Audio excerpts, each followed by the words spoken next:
নমস্কাৰ, দানা দি আছোঁ গাহৰিক। হাল্লা হৈ আছে, দানা দিছোঁ, কথা পাতিম চাওক। আমি দানা ইউজ কৰোঁ, দেখিছে এইবোৰ পুৰণা দানা পেকেট, বৰ্তমান বালি ভৰাই দিছোঁ আৰু দেখিছে গাহৰি। মই ওপৰত আছোঁ, সেই তলত আছোঁ, কিন্তু ফাৰ্মখনৰ ফ্ল'ৰটো মোৰ এই কৰিডৰটোৰ তলত আছে। মানে এতিয়া মোৰ সমান ওখ গাহৰিকেইটা। সিহঁতক আমি এইটো ৰঙৰ টেমা দেখিছে, ইয়াত 1 কেজিতকৈ অকণমান বেছি ধৰে। সিহঁতক আমি গাভিনী গাহৰি এইটোৱে 3 টেমাকৈ দিওঁ, এবাৰ 3 টেমা গোটেইখিনিকে দিয়া গ'ল। আৰু মই কেইদিনমান আগতে বনাই আছিলোঁ ট্ৰিপ ৰুম, দেখিছে মই কেনেকৈ লগালোঁ। মানে ইয়াত ৱালত ভিতৰত এটা ৱালত ফুটা কৰি দিছোঁ, ফুটা কৰি এটা লোহা লগাই দিছোঁ ৱালত। সেই লোহা টুকুৰাটোত মোৰ এই ফ্ৰেমৰ জ্বালাই কৰি দিছোঁ। তেতিয়া মানে কি হয়, এইটো বহুত হেভি হৈ যায়। চাওক বহুত হেভি, দেখিছে? এইটো একো নহয়, মানে বহুত গপচ। এইটো লগালোঁ। তাৰপিছত ইহঁতে এতিয়া হিট আহিবলৈ হৈছেহি। ইয়াতে পোৱালিবিলাকৰ পৰা আঁতৰাই দিলোঁ, হিট আহিব হৈছে। সিহঁতক ৰাখি থৈছোঁ। আৰু পাথাৰটো দেখিছে, ইয়াক ৱেটটো মানে বাঢ়িব দিয়া নাই। সিহঁতক ৱেটটো অলপ কমাব চেষ্টা কৰি আছোঁ। বেছি ৱেট দিলে মানে কি হয়, এক্সিডেণ্ট নহয়, কাৰণে দিগদাৰ হৈ যায়। আৰু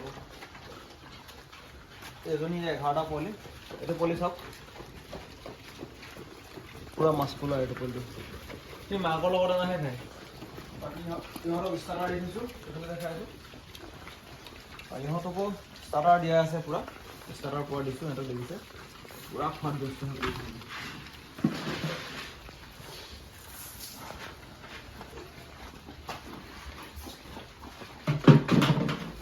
বিহুজ দানা হ'লে কি হয়, কষ্টিংটো বহুত বাঢ়ি যায়, মানে বহুত বাঢ়ে কষ্টিং দানাটো। এতিয়া মই এপেকেট আনিলোঁ সেইদিনাখন ষ্টাৰ্টাৰ। এইটো ষ্টাৰ্টাৰ দানা, বিহুজৰ ষ্টাৰ্টাৰ, 1300 টকা। এইটো 2200 নে কিমান আছিল পাহৰিলোঁ। এইটো লেক্টেশ্যন, মানে সেই গাভিনী গাহৰিজনী খুৱাওঁ। এইটো লেক্টেশ্যনটো, এইটো ফিনিচাৰ পৰিটো অলপ দামটো কম। এইটো 1850 টকামানত পায়। মানে যি নহ'লেও মানে বহুত দিন নাযায় দানাবিলাক। মই যিহেতু দানাবিলাক অকণ বেছিকৈ দিওঁ, সেইকাৰণে কি হয়, কষ্টিংটো খুব বাঢ়ি যায় দানা। আৰু সেইকাৰণে পোৱালিৰ চাইজো ভাল হয়, পোৱালিৰ কোৱালিটি ভাল হয়। লগতে আপুনি মাহে মাহে ডিৱাৰিং কৰা দৰকাৰ নাই, কাৰণ এইবোৰ দানা খোৱালে পেলুটো খুব কম হয় সিহঁতৰ। সেইকাৰণে অকণমান কষ্টিং বাঢ়িলেও চব বস্তু ভাল থাকিবৰ কাৰণে মই চেষ্টা কৰোঁ যাতে বিহুজ দানা সদায় খুৱাব পাৰোঁ, কাৰণ বিহুজৰ ৰিজাল্টটো খুব ভাল। আপুনি দেখিলে গম পাব নহয়। এইকেইটা পোৱালি আনোতে বহুত সৰু সৰু পোৱালি আনিছোঁ। এইকেইটা মই যেতিয়া আনিছোঁ, এই ডিৰককেইটা একদম পোৱালি দিছে, আনিছোঁ 7 কেজি 8 কেজি মানে হ'ব আনোতে। আৰু দামো বহুত দি আনিছোঁ। মোৰ ইয়াতকৈ সৰু, মই এইবিলাক পোৱালিতকৈ সৰু পোৱালি আনিছিলোঁ। এনেকুৱা চাইজৰ পোৱালি দিছিলোঁ, এনেকুৱা চাইজৰ 8 কেজি মানৰ ওজনৰ পোৱালি দিছিলে মোক ডিৰক আনোতে। কিন্তু এতিয়া সিহঁতৰ ৰিজাল্টটো বিহুজ খোৱাৰ লগে লগে সিহঁতৰ ৰিজাল্টটো মানে একদম পূৰা মজাকৈ আহিছে ৰিজাল্টটো।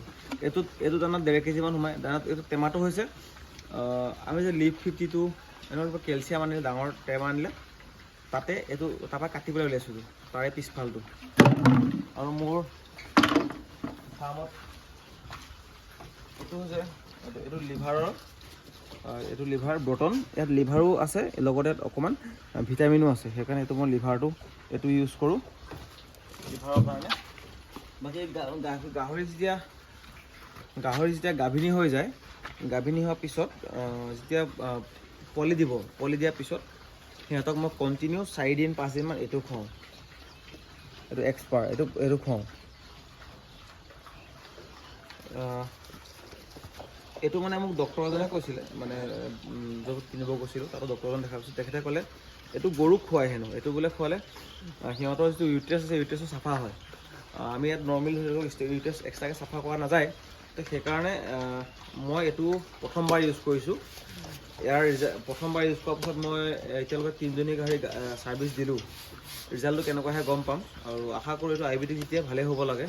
ইয়াৰ কোনো ছাইড ইফেক্টো নাই বুলি কৈছে। আৰু ইয়াৰ মানে বহুত গৰুৰ ক্ষেত্ৰত বহুত ভাল পাইছে ৰিজাল্টটো। আৰু কিছুমান মেডিচিন আছে, মই মেডিচিনখন দেখুৱাই আছোঁ।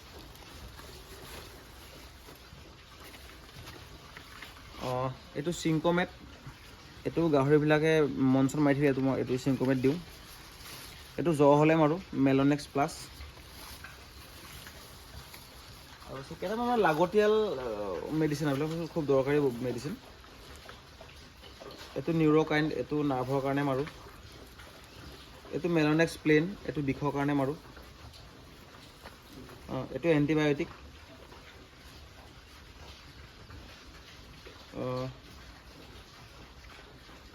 এইটো এণ্টিবায়'টিক। আৰু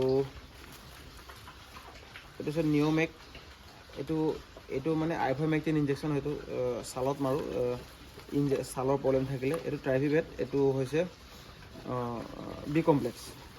মই এইবোৰ বস্তু ইউজ কৰোঁ। সদায় ইউজ কৰিবলগীয়া নহয়, যিহেতু জন্মৰ পিছত আমি পোৱালিটোক কেয়াৰ ল'বৰ কাৰণে আমি আইৰণ আৰু কেলচিয়ামটো দিবই লাগিব, আৰু বি কমপ্লেক্স দিবই লাগিব, সেইখিনি দিওঁ। বাকী কেতিয়াবা যদি ছালত কিবা প্ৰব্লেম হয় তেতিয়াহে মই আইভাৰমেক্টিনটো মাৰোঁ। বাকী পেলুৰ কাৰণে মই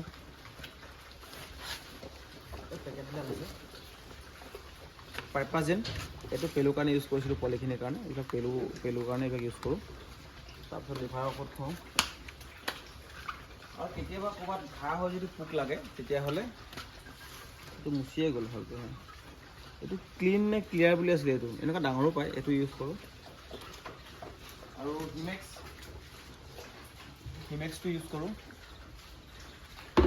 আৰু পটাছ আছে, পটাছটো ইউজ কৰোঁ চাফা কৰিবৰ কাৰণে।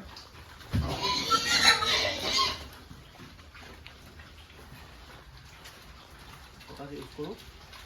বাকী ভিডিঅ'টো বহুত দীঘলীয়া নকৰোঁ, আপোনালোকে যিহেতু ভিডিঅ'খিনিত বহুতখিনি মৰম চেনেহ দি আছে, তাৰ কাৰণে ধন্যবাদ। আৰু লাইক, কমেণ্ট, ছাবস্ক্ৰাইব, শ্বেয়াৰ যি আছে সকলোখিনি কৰি দিব। আপোনালোকৰ সকলোৰে মই ফোন মেছেজৰ ৰিপ্লাই দিব নোৱাৰিলেও বেয়া নাপাব, আপডেটখিনি এনেকৈ দি থাকিম।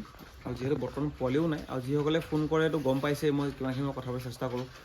মোৰ সামান্য জ্ঞান অনুসৰি যিখিনি পাৰোঁ ময়ো চেষ্টা কৰোঁ কথা পাতিবলৈ কাৰণে। বা কোনোবা নতুন ফাৰ্ম খুলিম বুলি ক'লে কেনেকৈ ধৰণে কামখিনি কৰিব মই অকণমান সেইখিনি দিহা পৰামৰ্শ দিওঁ। মোৰ যিখন ফাৰ্ম আছে আপোনালোকক অকণমান দেখাই দিছোঁ। মোৰ ফাৰ্মবিলাকৰ ফাৰ্মবিলাকৰ ৰুমবিলাক বহুত দীঘল, মানে মোৰ ফাৰ্মবিলাকৰ ৰুমটো এখনৰ পৰা সেইখনলৈ 15 ফুটকৈ আছে। কিন্তু মই যেতিয়া প্ৰথম ফাৰ্ম খুলিছিলোঁ মোৰ গাইড নাছিলে, নথকাৰ কাৰণে মোৰ ফাৰ্মৰ এই চাইজটো মানে ভুল আছিলে। সেইকাৰণে মই ভাবোঁ আপোনালোকে যদি ফাৰ্ম খোলে ৰুমবিলাক 12 ফুটতকৈ দীঘল নকৰিব। মানে ৰুমবিলাক এনেকৈ দীঘলটো 12 ফুট কৰিব, আৰু বহলটো 6 ফুটমান আছে, বহলটো 6 ফুট, 12 ফুটমান কৰিব, আৰু বহলটো 7 ফুট 8 ফুটমান কৰিব পাৰে। তেতিয়া মানে ধুনীয়া হয়। 12 ফুট 6 ফুটতো ধুনীয়া হয় ৰুমটো, কিন্তু এই 15 ফুট লাম্বা নকৰিব, মানে বেছি দীঘল দিগদাৰ মানে চাফা কৰিবলৈ। বেলেগ অসুবিধা একো পোৱা নাই। এইখিনিৰ পৰা ৰখি যেতিয়া মই তালৈ পানী মাৰিম, পানীৰ ফ'ৰ্চটো কম থাকিলে পানীটো সিফালে নাযায়। সেইকাৰণে মানে মোৰ হিচাপততো ৰুমটো অলপ 12 ফুটমান হ'লে খুব মানে ভাল হয়, মানে মই নিজে ফিল কৰোঁ। আৰু মোৰ যিটো দিশটো মানে ফাৰ্মৰ যিটো বনোৱা দিশটো ভুল হৈ আছে। মানে দিশটো কেনেকুৱা হয়, মোৰ বাওঁফালে আছে পূবফাল, আৰু সোঁফালে আছে পশ্চিমফাল, আৰু ফাৰ্মখন আছে এনেকৈ লাম্বাকৈ, যিটো এইটো ষ্টাইলত গাহৰি ফাৰ্ম বনোৱা নাযায়, কিয়নো ইয়াৰ ভিতৰত ৰ'দ নোসোমায়। এতিয়া ঠাণ্ডা দিনৰ কাৰণে ৰ'দটো বেল্টিৰ ফালে ঘূৰি যায়, ৰ'দটো সোমায়। কিন্তু মানে কি হয়, অৰিজিনেলি ফাৰ্মখন হ'ব লাগে উত্তৰ আৰু দক্ষিণ, মানে এনেকৈ লাম্বা হ'ব লাগে উত্তৰ দক্ষিণকৈ, আৰু বেলিটো আহি এইফালে সোমাবহি লাগে, ৰাতিপুৱা বেলিটো, আৰু ভাটিবেলা বেলিটো এইফালে সোমাবহি লাগে। তাৰমানে ফাৰ্মখনত দুইফালৰ পৰা ৰ'দ পোৱা হ'ব লাগে। তে আপোনালোকে যদি নতুন ফাৰ্ম বনাব বিচাৰে জেগাখিনি এনেকুৱা চাব যাতে দুইফালৰ পৰা ৰ'দটো সোমায়। মোৰ জেগাটো অসুবিধাৰ কাৰণেহে মই এনেকুৱা কৰিলোঁ, কিন্তু আহি থকা দিনত ভালকৈ ভাল জেগাত বনাম হেৰি কৰি আছোঁ, ট্ৰাই কৰি আছোঁ। আৰু পৰাপক্ষত চাব ধুনীয়াকৈ কামখিনি কৰিবৰ কাৰণে। আৰু ভিডিঅ'টো ইমানেই আছিলে। আপোনালোকে যদি ফেচবুকত চাই আছে ফ'ল' কৰি দিব, আৰু যদি ইউটিউবত চাই আছে ছাবস্ক্ৰাইব আৰু শ্বেয়াৰ কৰি দিব, যাতে এই ভিডিঅ'টোৰ পৰা বেলেগ এজন ফাৰ্মাৰৰ উপকাৰ হয়। ধন্যবাদ।